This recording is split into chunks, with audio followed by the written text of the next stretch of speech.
when you was passing through Bermondsey. Oh, oh yes, the flat. Yes. What Yeah, happened? I thought that was resolved now. because people are not keeping in contact with me. So that's why you would know that whatever. Because since that time I was assaulted. I have a lot of videos online. Oh, okay. Yeah, to prove my argument. So I was assaulted and on the 2nd of June. And then when the police came, because I have my video as recording, the police came, what they did, as they always do, is put me in the wrong. So I was taken out in handcuff. Oh, And the female officer was online saying that I threatened to throw acid on my neighbor. So I'm saying to her, can I please turn off my equipment? And she said no. She has to put me in the handcuff because I threatened to throw acid on my neighbor. For you to understand, I did explain the acid story to the police, and that's also on record. Because my brother died in prison age 37 plus. I never used to talk about the situation, but in order to help myself, I will have to talk about the situation. My brother was bisexual, so you know the rest of it. We are from Jamaica. We know how that mhm, the outcome of that. mhm. So he did go Yeah. away to America. Then he came back. So basically, he died of AIDS. But they never gave him a chance. That was why he left Jamaica in the first place. Then when he came back, he never got a chance. Nobody listened to him. So he did what he thought he had to do. I didn't agree with him. I still don't agree with him at this stage. But because of what I'm going through now, is now I understand. Because when he did what he did, he went and sat in the church and waited for the police. The police not doing anything to help my situation. I was at the launch of a new Met for London, where Mark Rowley signed my book. I have those all things on record. Nigel Pierce, who invited me because I met him at Elim House, he's not returning my email or anything. The same place I met Chris Eubank and he endorsed my book. So I don't know what you can do to help me with my situation. Maybe on your So, program on Galaxy or something, because people are not listening to me. My story is like a joke to them because I had to go the other day, and when I get out, I get out.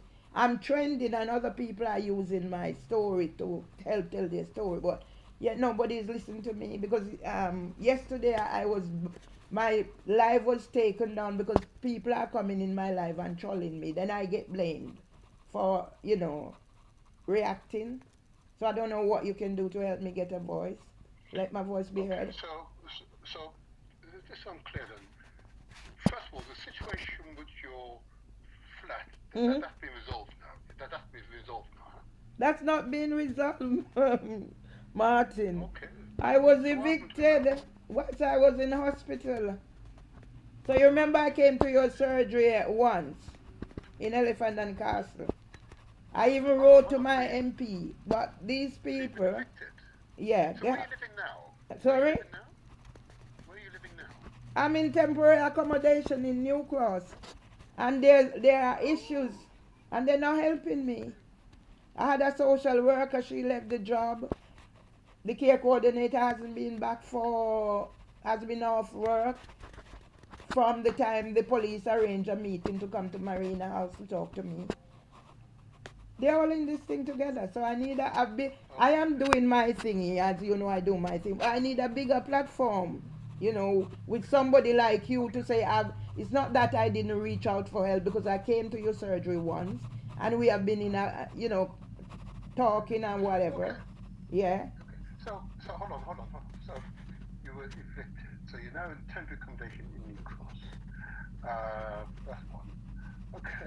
I thought that's been resolved. Okay. So the second thing is that this is assault back in June. So when you say you were assaulted, how did that you had this altercation with this person? What actually happened? Because this is an ongoing thing. That's why I said I keep record. So she's been like she has a it's a woman's refuge. She has her partner living there. This bloke was ever so nice until 2022 when he started targeting me. Because in 2021 she actually broke the glass, so there's evidence as well that this is something coming down. But what the housing association has done, yeah, is join with her, really coerce her because they want me out. Because once she told me, because we used to have our differences, we do and we talk it over. Because she was such a nice person. Because anything, my husband was 101 when he died. She was always there, the one first there. But you know what I found out? I was told that she went to prison for drinking, drink driving. So I actually got the thing because they said it was in the paper. But somebody said she's probably on drugs or something, you know. Mm-hmm. But I don't use Okay. these things. So I'm not following. When you say you were assaulted, what actually happened? She usually kicks my door every morning that I'm going out. Yeah. So this morning in particular, I challenge her. Yeah, and because she knows I have this injunction over my head and everything, that's what she used. But I have evidence that this is not that was not a one-off, because on Christmas Eve of 2022, I had to barricade myself in my house. They have throughout the month of May. There are videos there what she and her partner done to me and other people in the street. So I have the evidence. They tried for me to, get rid of it. Then when I was in the Maudsley, they actually refused me access to my phone. It's a lot going on, Michael. At this Okay, point in all right, okay. time, I can't deal with anymore. I understand. So, if I may, so that point it stems from that was a neighbour to you, and you had an altercation with her because she kicked your door, trying to disrupt you. Okay, and therefore you challenged her, Yes. and that's how it happened, right? Okay, all right. Can I just check then? So you're in temporary accommodation. Mm-hmm. Um, what did they say? How long were you being temporary? What were they doing in terms of processing? What are they saying? So, okay. I had a social worker. She was such a lady, a lovely lady, doing all the work. Then we both agreed that sheltered accommodation would be the best. But unfortunately, don't know why, she left the work. And I was supposed to be allocated a new social worker. It's not happening, and they're dragging their feet. But I think this is part of a way to, push me over the edge and silence me. Because they know what they've done is wrong, Martin. Because I I was sectioned under the Mental Health Act, yeah? You know how active I've been out there in the community from the first time we meet at Pembroke House. I don't know if you remember where we first meet. I do remember. I do remember. And my activism has gone on, yeah? Because I was the face of Windrush 70. My photograph was splashed across the world.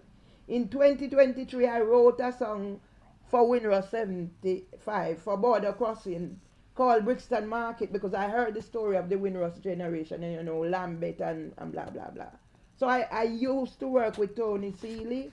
He taught me, I trained Theatre of the Oppressed. So that's when I actually came from behind the background and started advocating and doing all what I do. So you know me as an active person. So how, I don't know how in 2023, all of a sudden now they charge me with, send me possession letter and said it was because of antisocial behavior when I have my evidence that nothing of the sort could have happened. Yeah? All right. Okay. If I may then, just try to make sure I've got the right picture. Mm-hmm. You were evicted. You've got this of yourself. So what support through this period? What support do you have around you? That's what I'm saying. It's none because the social worker is gone.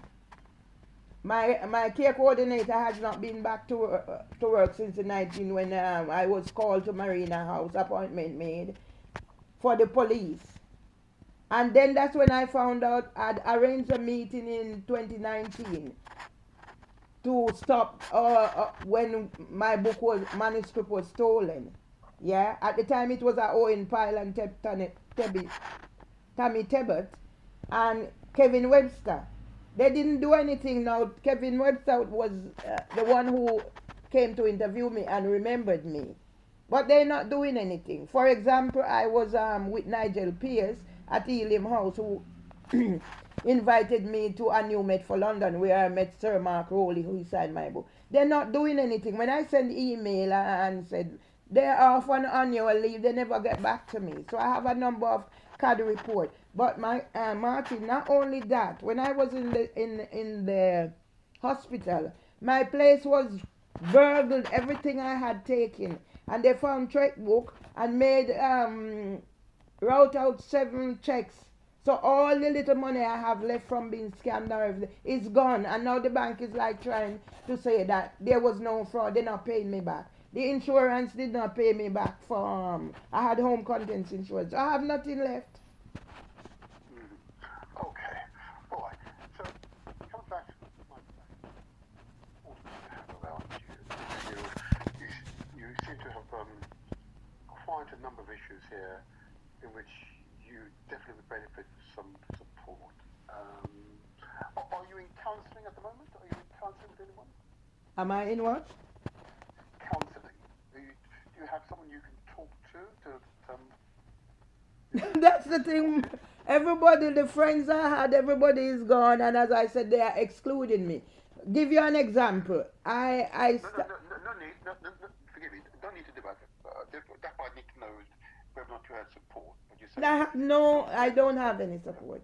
So that's why I was going to tell you about this bit. No, it's okay. No, Okay, go ahead. So my real question in that case is because these situations will only become worse in my experience.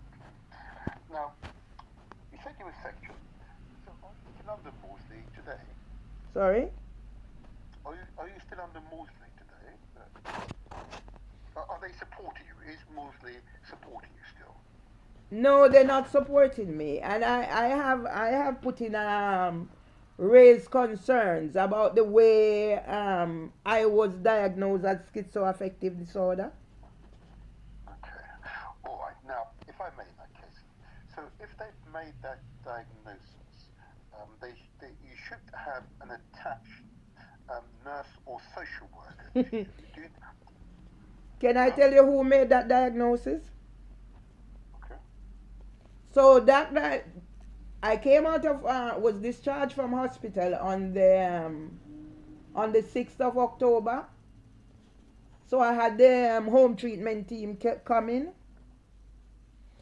This person who made that diagnosis, I only saw that letter on the 20th of October from a person who visited me twice. He's a member of the home treatment team, and that's when I saw the schizoaffective disorder. There was no assessment. What is the role of this person? What I am saying from my experience as a Senko and the training I went to, if they had made that diagnosis in the hospital, they would have gotten away with it because they could say the law covers them to do that. That diagnosis was done by somebody who visited me 2 times in temporary accommodation. He's a member of the treatment team. He's not a doctor. I realize, but I don't know the state of that person. And you say that he's not a doctor, but psychiatrists are not doctors. He doesn't have any authority, and furthermore, I was not assessed. That's what I'm saying. If the diagnosis was made by the hospital team or the team, probably they would get away with it. But the way the person who has done it, and as I said, there was no assessment that was done after I came out of the hospital. Because of my experience and my job qualifications in the past, they cannot pass that one. Okay. Well, you know what? I'm not going to press the what I'm concerned about is support, ensuring you have support. Okay. Um, See, my role